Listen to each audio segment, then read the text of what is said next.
If you've got a Briggs & Stratton snowblower like the one right behind me here, and your gear shifter is loose like this and it pops out of gear, doesn't really want to stay in, all you have to do, guys, is go underneath the console, find this bolt here that is holding your shifter arm, grab two 13mm wrenches, and what you want to do is tighten up this bolt.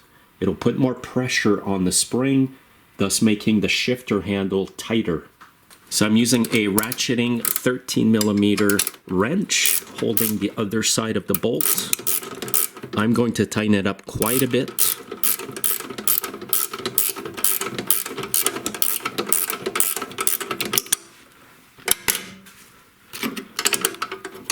The more you tighten it, the more pressure will be on your shifter arm and it'll stay in the notches better.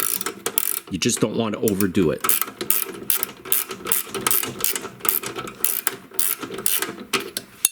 And here's the bolt again. The nut is tightened in just about over 1/2 inch. And now the gear shifter goes back into the notch very easily and it will not pop out of gear on you. It's that simple, guys. This is for the Briggs & Stratton snowblower. However, the same principle does work on many other machines as well. So thanks again for watching, guys. I hope this video has helped you out. If it has, please hit the like button and make sure you're subscribed. Have a great day.